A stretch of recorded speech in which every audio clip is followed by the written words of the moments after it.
Rizal Province ay isa nga ito sa lugar dito sa Pilipinas na may malamig na klima at kaliwat ka ng mga tourist spot. Kaya kung naghahanap ka ng perfect spot for your travel and tour and staycations with your family, friends, and loved ones, ay siguradong mag enjoy ka sa lugar na to. Kaya hayaan mo kung ibahagi sa inyo ang isa sa mga resort and campsite na pwede mo ring isama sa mga pinagpipilian mo. Ito ay matatagpuan lamang dito sa Kilometer 51, Sitio Batanggasan, Cuyambay, Tanay, Rizal. Ang Mahogany Nature Camp Tanay. Oh, ang ganda.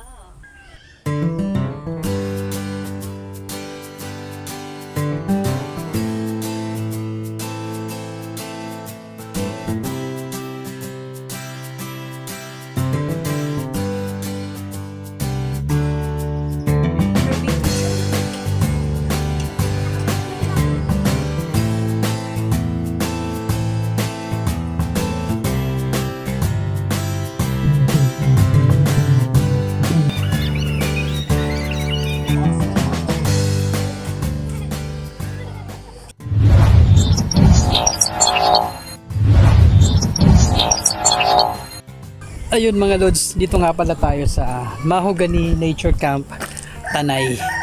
Ayan, so after ng ating very stressful and nakakapagod na trabaho at yung mga mabibigat na iniisip natin, so kailangan muna natin mag-relax.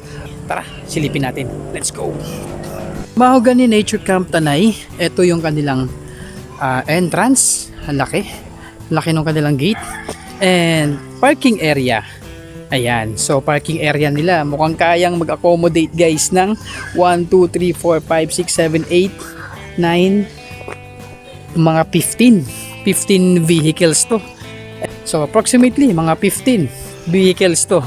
And ang lawak ng parking nila. So right side is mga villa room accommodation na to. And ito yung kanilang registration area. Okay, left side ng site is meron agad ditong volleyball court para sa mga kids natin and guests na gusto maglaro ng volleyball. Pero sila ang dalawang pool rito for kids and for adult. Playground syempre. Para sa mga kids naman na pagkatapos ng swimming is pwede na maglibang-libang maglaro rito sa playground. Amenities is ito, additional amenities for playground. Meron silang football board and meron silang pool rito. Ayan. And so meron silang platform doon na parang naging tree house ang dating. Ayan, so pwede kang magpahangin doon, magpa-picture, mag-selfie. And sa side is mga kubo na. Kubo accommodations.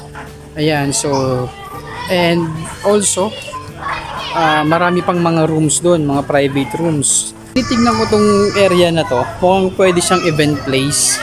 Kung gusto mo maglatag rito ng mahabang lamesa or mga tables and chairs, kaya siya mag-accommodate. I think mga siguro 1, 2, 3, 4, 5, 6, 7, 8 mga 8 to 10 round tables and may mini stage ron.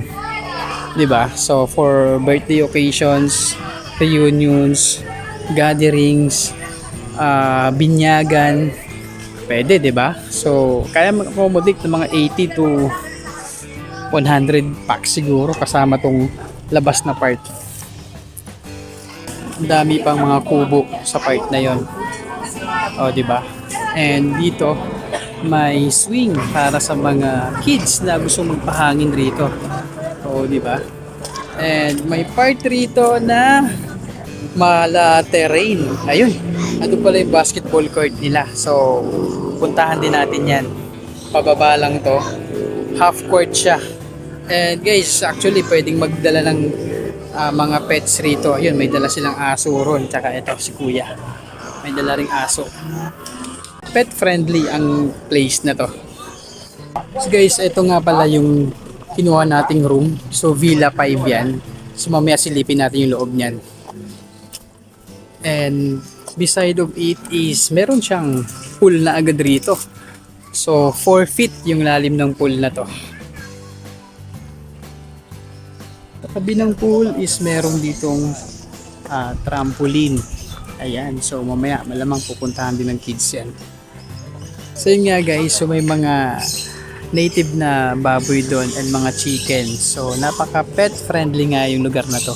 And may mga ibon pa ron na nakakulong, mga alaga nung may-ari. Ito yung isa sa A-frame. So A house 1. Parang kaya to mga 2 to 3 person. I think around 2,000 to 2,500 yung rental niyan per overnight. Bridge. And ito yung kanilang comfort rooms. Ayan, CR, napakalinis. Sa labas pa lang, oh. O, diba? Silipin natin. Ito yung common comfort room and toilet. So, tile works yung wall and flooring, syempre. Ang linis.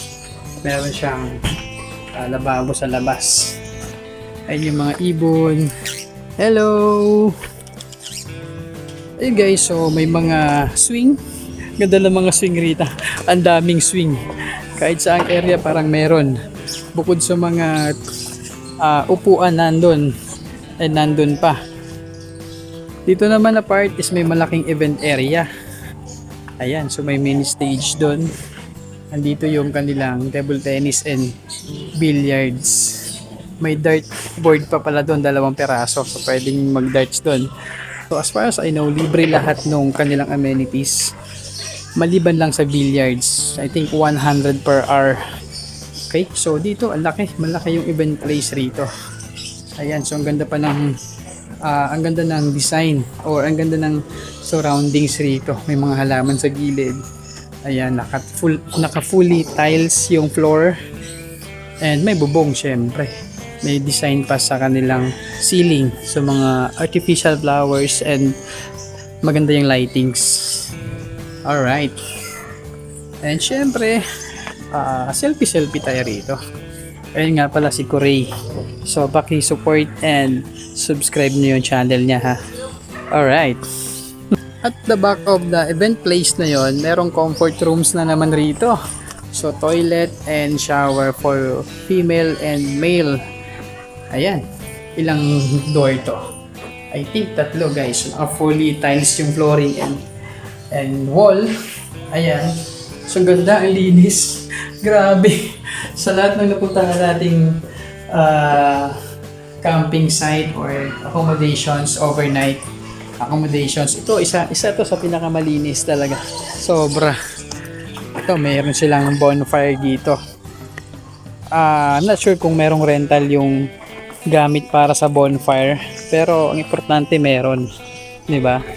Ayun, may hanging bridge pa pala ron. So, yun, pwede silang mag-selfie pa picture doon. At this part naman, ito yung mga tent pitching. So, may mga platform sila. Ayan, ganda ng platform for safety yan. Di ba? Kung malakas ang ulan, hindi mababasa yung higaan nyo. Di ba? Yan, may mga tent sila ron. At the back of the event area, may kitchen. Yan, dirty kitchens or outdoor kitchen. So may tables, may mga upuan, pwedeng magluto, maghugas, kung ano man yung lilinisin nyo rito. And meron na namang pool. So for adult and for kids na naman. Nandun yung kids natin na nagsuswimming na dun. This part, ito yung malamig na pool kasi according to yung staff nila is ito yung pool na area. I think pangatlong area na pool to na malamig yung tubig. Ito yung may pinakamalamig na tubig dahil kung mapapansin nyo guys, ito ay maraming puno. So hindi naaarawan masyado yung tubig rito. Kaya ito yung mas malamig na tubig compare doon sa 2 pool na pinuntahan natin. Okay, it's swimming time.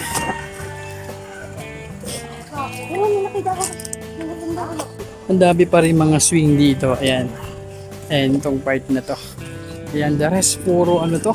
Puro platform for tent pitching. May mga A-frame room pa rito. Ayan guys, grabe nagkalat yung mga swing rito. Wow.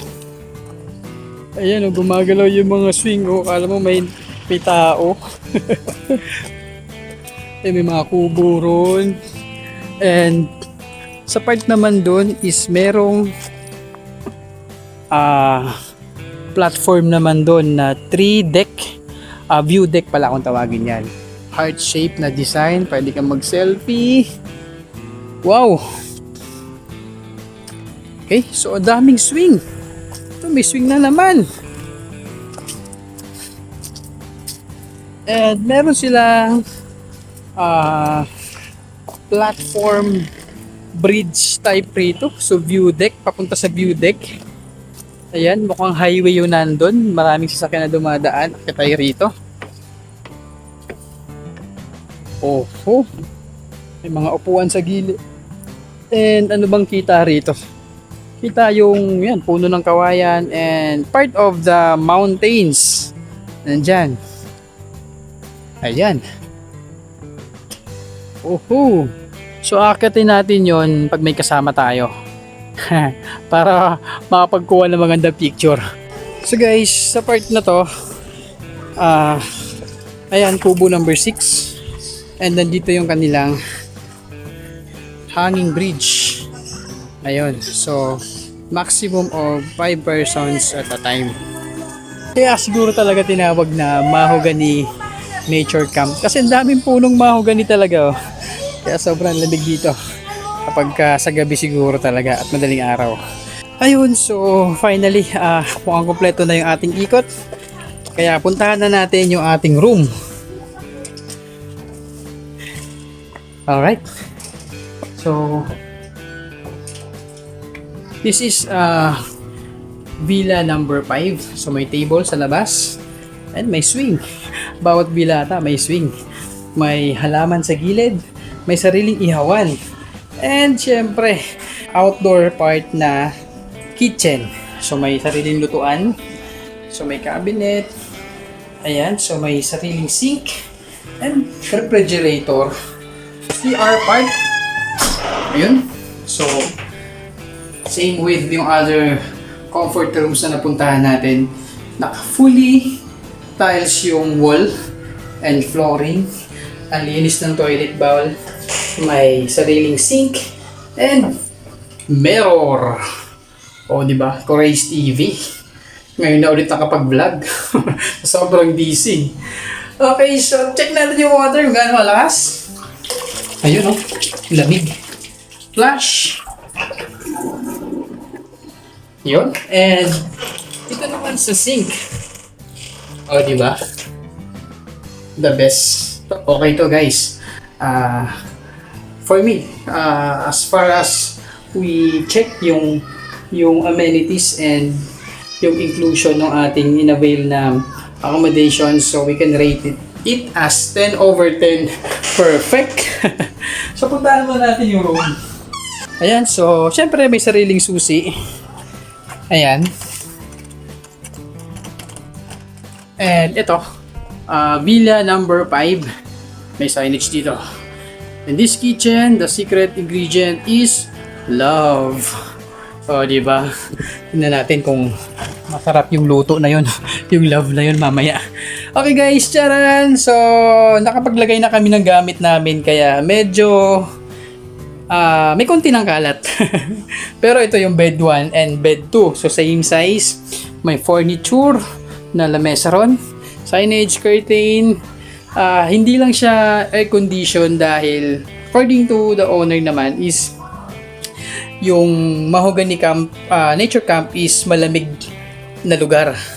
So Tanay Rizal is malamig na lugar to, kaya pagdating ng gabi and madaling araw, malamig na yung area, malamig na yung surroundings and hindi na kailangan ng aircon. Pero nag-provide pa rin sila ng electric fan. May sariling TV, may sofa ron, and karaoke. Ayan. May songbook. Oh. Ito yung player and yun yung speaker. So, mga gamit namin. Andyan na. Ayan. Medyo may kalat na ng konti. Ayun. So, napaka-simple lang but yet kompleto naman sa mga kailangan natin for one day staycation. Okay.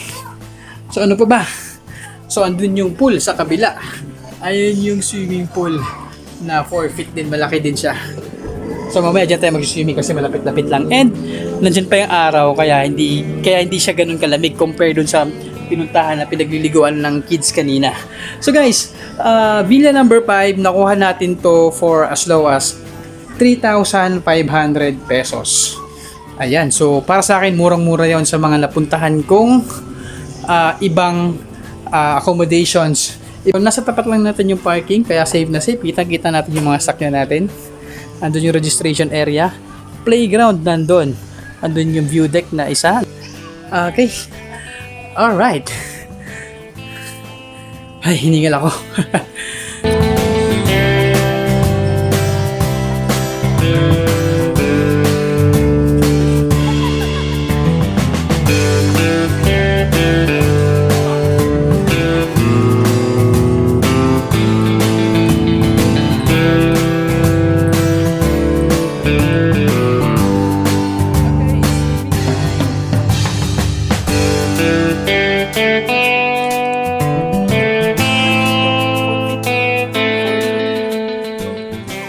That ends our staycation dito sa Mahogany Nature Camp dito sa Tanay Rizal. So papaalam na tayo kila ate, ang bait ng mga staff ng Mahogany, and kumpleto sila sa kung ano yung kailangan natin. Nagpapahiram sila ng mga gamit sa bahay. See you guys in my next vlogs. Ride safe lagi. Race out.